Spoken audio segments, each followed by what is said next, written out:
Hello friends, मैं विनय निर्भीक। Friends, आपका एक बार फिर से हमारे चैनल पर स्वागत है। तो friends, RRB NTPC result and CBT 2 exam date update. तो फ्रेंड्स, यहाँ थंबनेल में देख रहे हैं, थंबनेल बिल्कुल सही है। ठीक है, मैं ये रात में वीडियो लाने वाला था बट रात में बहुत ज़्यादा लेट हो गया था। ठीक, लेकिन इन्फॉर्मेशन मिल गया था फ्रेंड्स कि एनटीपीसी रिज़ल्ट होगा रिवाइज्ड। गड़बड़ी आई सामने, सीबीटी 2 अभी नहीं होगा। अभी तक तो रीज़न था ही कोरोना का और इलेक्शन का, सीबीटी 2 नहीं होगा। अब रिज़ल्ट रिवाइज होने की वजह से भी आपका सीबीटी 2 अभी नहीं होगा। ठीक है, अब जो लोग 14 फरवरी के नाम पे चिल्ला रहे, कोर्स बेच रहे हैं, वो एक बार फिर से मायूस हो जाएंगे। जो अभी तक लोग कट ऑफ बता बता करके आप लोग को कोर्स बेच दिए हैं, जो अभी उनके पास कोई जवाब नहीं है। तो कोई कह रहा है कि नॉर्मलाइजेशन की वजह से हाई कट ऑफ चला गया है, 90+ कट ऑफ चला गया है। कोई कह रहा है पोस्ट कम होने की वजह से कट ऑफ हाई चला गया है। जबकि मेन रीज़न क्या है वो नहीं बताएंगे, क्योंकि खुद जानते ही नहीं है मेन रीज़न यहाँ पर क्या है और क्या गड़बड़ी हुई है रिज़ल्ट में। ठीक है, आप देखे होंगे जो लोग कम कट ऑफ बता के कोर्स वगैरह बेच रहे थे, चाहे अपना चाहे दूसरे का, वो लोग क्या बोल रहे हैं। कोई कह रहा है कि जब एक पोस्ट बचा है तो कट ऑफ 96 क्यों नहीं जाएगा। कोई कह रहा है कि जब नॉर्मलाइजेशन इतना ज़्यादा हो गया है तो कट ऑफ 90+ क्यों नहीं जाएगा। अरे भैया, नॉर्मलाइजेशन 100 में 50 नंबर का थोड़ी ना हुआ है। ठीक है, नॉर्मलाइजेशन 100 में जो होता है आपका 25 26 तक होता है, मैक्सिमम 30 तक मान लेते हैं। और इतना हर बार होता है, फर्स्ट टाइम नॉर्मलाइजेशन नहीं हुआ है। और अभी तक तो आप स्कोर देखे भी नहीं है कि किसका रॉ स्कोर कितना है या फिर किसका नॉर्मलाइज स्कोर कितना है। तो कैसे आप कह सकते हैं कि इतना अधिक नॉर्मलाइजेशन हुआ है। तो ऐसे हवा में बातें करने से अच्छा है पहले आप खुद रिसर्च कर लो कि सच्चाई क्या है रिज़ल्ट में और इतना हाई कट ऑफ क्यों गया है।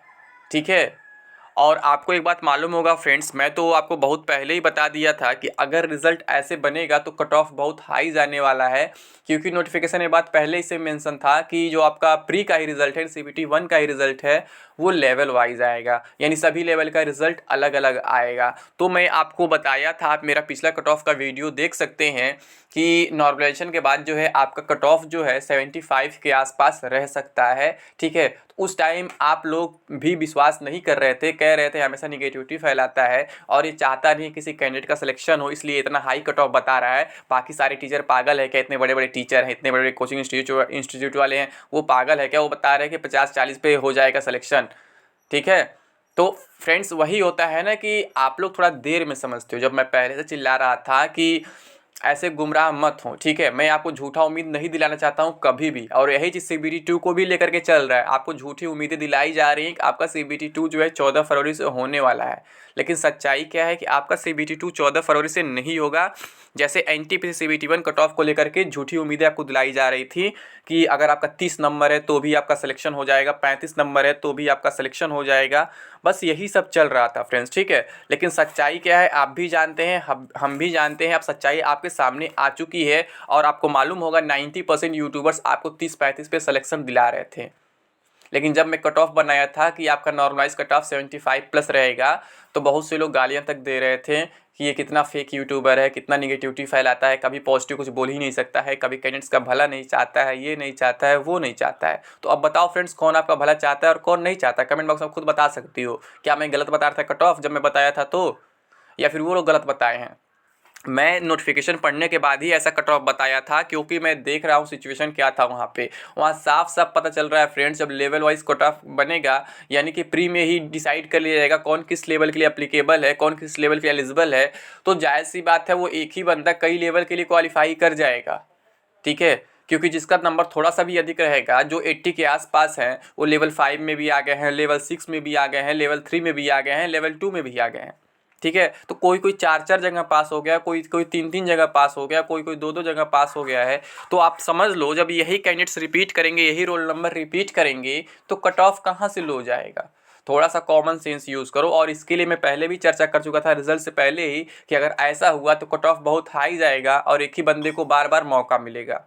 ठीक है, ये बात अब मैं आपको रिजल्ट से पहले ही बता दिया था और ये बात यहाँ पर हो चुकी है फ्रेंड्स। यही कारण है कि सभी लोग जो है मौका नहीं पाए और मैक्सिमम लोग बाहर हो गए, केवल कम ही लोग यहाँ क्वालिफाई कर पाए हैं। अगर हम नंबर ऑफ़ कैंडिडेट्स की बात करें तो लगभग 7 लाख होना चाहिए था। ठीक है, 7,10,000 20,000 होना चाहिए था उतना। बट हुआ क्या है यहाँ पर कि जो हुए कैंडिडेट्स क्वालिफाई, वो लगभग 2 लाख के आसपास ही केवल है। केवल 2 लाख कैंडिडेट्स ही हैं, 7 लाख की जगह पे रिपीट हो रहे हैं।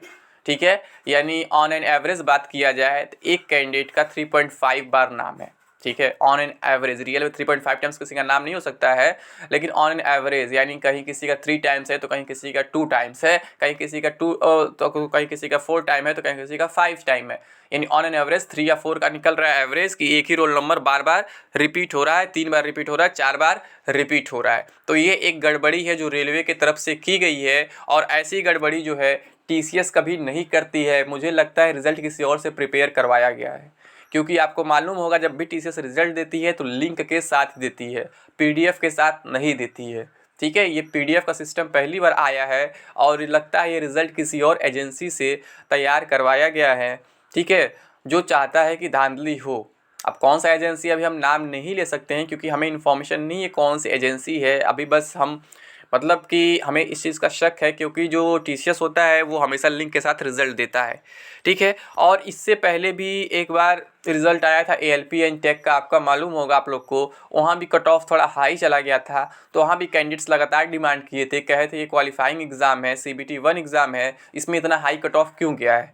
इसमें जो परसेंटेज फिक्स किया गया है कि OR के लिए 40%, OBC 35%, उस पर CBT 2 के लिए कॉल आना चाहिए। तो बिल्कुल यहाँ भी ऐसा ही होने वाला है फ्रेंड्स, आपको परेशान होने की ज़रूरत नहीं है। जो आपका रिज़ल्ट है वो रिवाइज्ड होगा, और जो क्वालिफाई कर चुके हैं उन्हें कोई रिस्क नहीं है, उनका लिस्ट में नाम फिर से रहने वाला है। लेकिन जो नए लोग हैं जो बाहर हो गए हैं 2-4 नंबर से, 10 नंबर से, यहाँ तक कि 10 नंबर का भी अंतर आ गया है, वो भी लोग अंदर आ जाएंगे, ठीक है। और ये रिज़ल्ट रिवाइज़ होने में टाइम लगेगा, लेकिन मान के चलिए आज 15 जनवरी है तो आपका जो रिज़ल्ट रिवाइज़ होने में ऑलमोस्ट 1 मंथ लग जाएगा। और रेलवे जानबूझ करके ऐसा करता है ताकि आप लोग को लगे कि रेलवे वर्क कर रहा है, लेकिन क्या है, रेलवे एग्ज़ाम कराना नहीं चाहता है। यही कारण है रेलवे ने इस रिज़ल्ट में गड़बड़ी कराई है, ठीक है। और जब रिज़ल्ट में गड़बड़ी हुआ है, रिज़ल्ट रिवाइज़ हुआ है, तो टाइम लगना तय है। रिवाइज होने का मतलब ये नहीं कि रिज़ल्ट कैंसिल हो गया या फिर जो लोग क्वालिफाई थे वो बाहर हो गए, वो बाहर नहीं होंगे, वो बिल्कुल सेफ़ हैं। बस और कैंडिडेट्स को साथ में इंक्लूड कर लिया जाएगा। अगर हम देखें जेन्युइनली, मतलब कि नंबर ऑफ़ कैंडिडेट्स यहाँ पर 2 लाख है, ठीक है, इस कट ऑफ के हिसाब से। और अगर 7 लाख कैंडिडेट्स को बुलाना ही है तो इन्हें इनके 2 गुना कम से कम बुलाना पड़ेगा, ठीक है। यानी जो कट ऑफ अभी 80 के आसपास दिख रहा है, वो कट ऑफ जो है कहीं ना कहीं 65 के आसपास आ जाएगा, ठीक है। और जितना मैक्सिमम लोग एक्सेप्ट किए थे, मतलब एक्सपेक्ट किए थे कट ऑफ, उनका भी ऑलमोस्ट कट ऑफ एक्सपेक्टेशन सही हो जाएगा। बट बहुत से लोग 40 पे सिलेक्शन दिला रहे थे, 45 पे सिलेक्शन दिला रहे थे, ये फेक वाले थे। इन्हें केवल कोर्स बेचना था, बुक बेचना था, बाकी कुछ नहीं करना था। तो ऐसे लोग से आपको भ्रमित नहीं होना चाहिए, ऐसे लोगों से आपको दूर रहना चाहिए और सच्चाई को एक्सेप्ट करना चाहिए कि कौन क्या बोल रहा है, कौन सही बोल रहा है, कौन गलत बोल रहा है। अभी भी CBT 2 को लेकर के अफवाहें फैलाई जा रही हैं कि आपका CBT 2 14 फरवरी को ही होगा, ठीक है, ताकि आप लोग कोर्स खरीद सके। लेकिन सच्चाई क्या है आपके सामने है। ये देखिए, corona virus omicron variant live updates, covid deaths up 12% globally as cases rise. Globally जो है डेथ रेट जो है अब देख रहे हैं 12% हो गया है, जो पहले 2 से 3% रहता था। तो Delhi, Mumbai and West Bengal 3 hot spots in the latest wave of covid infection saw marginal dips in new cases on Friday. कह रहा है जो दिल्ली, मुंबई, वेस्ट बंगाल जो 3 हॉट स्पॉट है मेन लेटेस्ट वेव में, वो क्या है, वहाँ पे डिप देखा गया, मार्जिनल डिप थोड़ा सा कम ही देखा गया है। But however Uttar Pradesh and Karnataka saw significant jump in numbers. लेकिन इनके जगह क्या हुआ, उत्तर प्रदेश और कर्नाटका में जंपिंग हो गया, ठीक है, अधिक डेथ हो गए हैं।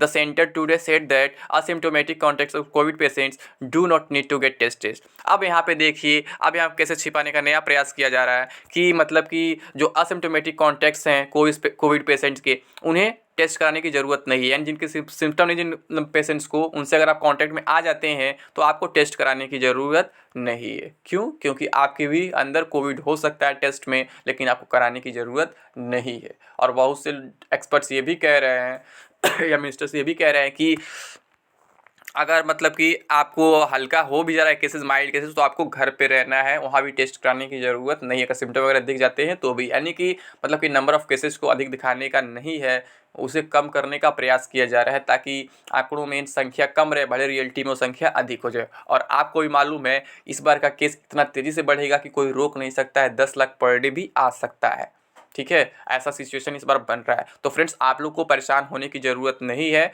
आप लोग को भी मौका मिलेगा इस एग्ज़ाम में, ठीक है। ऐसा फर्स्ट टाइम नहीं हुआ है रेलवे में, रेलवे के लिए आम बात है। ALP टेक में भी ऐसा रिजल्ट आया था। बस अब मेरी आपसे यही एक मतलब विनती है कि अब फिर से ट्विटर कैंपेन के चक्कर में मत पड़िएगा, क्योंकि ट्विटर कैंपेन से कुछ नहीं होता है। अगर कुछ करना होगा तो ऑफलाइन करिएगा, ठीक है। जो भी होता है ऑफलाइन प्रोटेस्ट से होता है, ना कि ट्विटर कैंपेन से होता है। ट्विटर कैंपेन से कहीं भी कुछ मिलने वाला नहीं है, ठीक है फ्रेंड्स। तो अभी के लिए बस इतना ही। Thank you. जय हिंद, जय भारत।